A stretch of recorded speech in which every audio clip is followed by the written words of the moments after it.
மதுரை அடுத்த பாரபத்தியில் நடைபெறவுள்ள தாவேக மாநில மாநாட்டை முன்னிட்டு அதிகாலை முதலே அங்கு தொண்டர்கள் குவிந்து வருகிறார்கள். இது பற்றிய கூடுதல் தகவல்களை வழங்குவதற்காக அங்கிருந்து இணைகிறார் செய்தியாளர் குணா.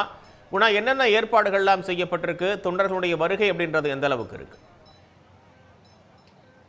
தமிழக வெற்றி கழகத்தினுடைய இரண்டாவது மாநில மாநாடு மதுரை அடுத்திருக்கக்கூடிய இந்த பாரபத்தி பகுதியில் நடைபெற்று வருகிறது.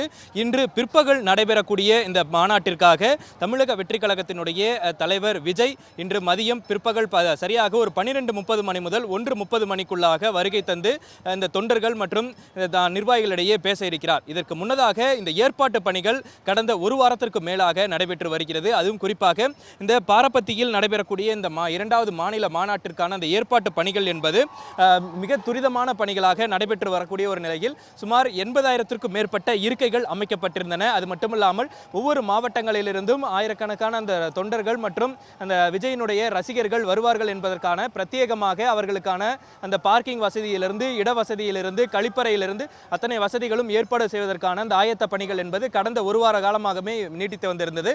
அதிலும் குறிப்பாக இந்த நுழைவு வாயில் என்பது வரலாறு திரும்புகிறது, வாகை சுடும் வரலாறு திரும்புகிறது, விஜயினுடைய வெற்றி பேரணியில் தமிழ்நாடு என்ற வாசகத்தோடு விஜய், அண்ணா மற்றும் எம்ஜிஆர் ஆகியோரோடது புகைப்படத்துடன் இரு யானைகளினுடைய புகைப்படத்தோடு இருக்கக்கூடிய ஒரு நுழைவாயிலாக அமைக்கப்பட்டிருக்கிறது.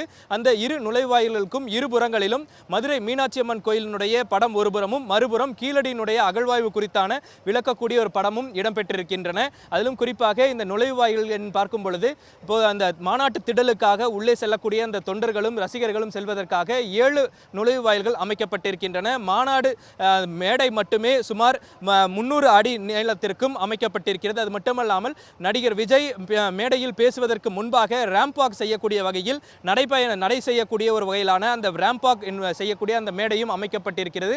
அது சுமார் 260 மீட்டர் நீளத்திற்கான அந்த ரேம்ப் வாக் மேடை அமைக்கப்பட்டிருக்கின்றன. அதனை சுற்றி தொண்டர்கள் மிக அதிக அளவில் சூழ்ந்திருக்கிறார்கள். அது மட்டுமல்லாமல் பெரும்பாலான இடங்களில் இருக்கைகள் தொடர்ந்து காலியாகத்தான் இருந்து வருகிறது. அது மட்டுமல்லாமல் அந்த தொடர்ந்து 12 மணிக்குள்ளாகவே இந்த மாநாடு தொடங்கும் என தற்பொழுது தாவேகாவினுடைய நிர்வாகிகள் தெரிவித்திருக்கிறார்கள்.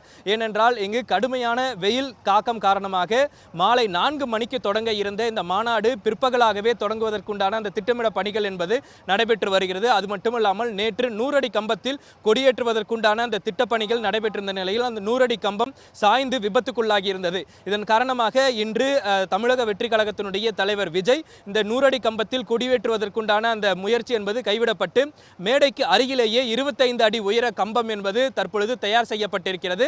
அந்த 25 அடி உயர கொடிக்கம்பத்தில் தான் நடிகர் விஜய் சரியாக ஒரு 12:30 மணி அளவில் கொடியேற்றி இந்த மாநாட்டினையும் தொடங்குவதற்குண்டான ஏற்பாடுகள் செய்யப்பட்டிருக்கிறது.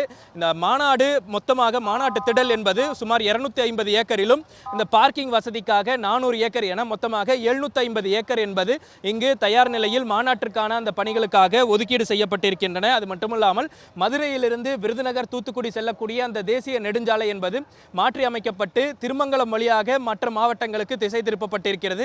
மாநாட்டிற்கு வரக்கூடிய அந்த வாகனங்கள் மட்டுமே இந்த சாலை வழியாக வருவதற்குண்டான ஏற்பாடுகளும் செய்யப்பட்டிருக்கின்றன. அது மட்டுமல்லாமல் வெயிலின் தாக்கம் அதிகமாக இருப்பதன் காரணமாக வயதோர் அல்லது ஏதேனும் இணை நோயால் பாதிக்கப்பட்டிருக்கக்கூடிய அல்லது வெயிலின் தாக்கத்தால் பாதிக்கக்கூடிய அந்த நபர்கள் ஏதேனும் பாதிக்கப்பட்டால் அவர்களுக்கு உடனடியாக முதலுதவி சிகிச்சை வழங்குவதற்குண்டான அந்த மருத்துவ சிகிச்சை மையங்களும் ஆங்காங்கே இருபுறங்களிலும் அமைக்கப்பட்டிருக்கின்றன.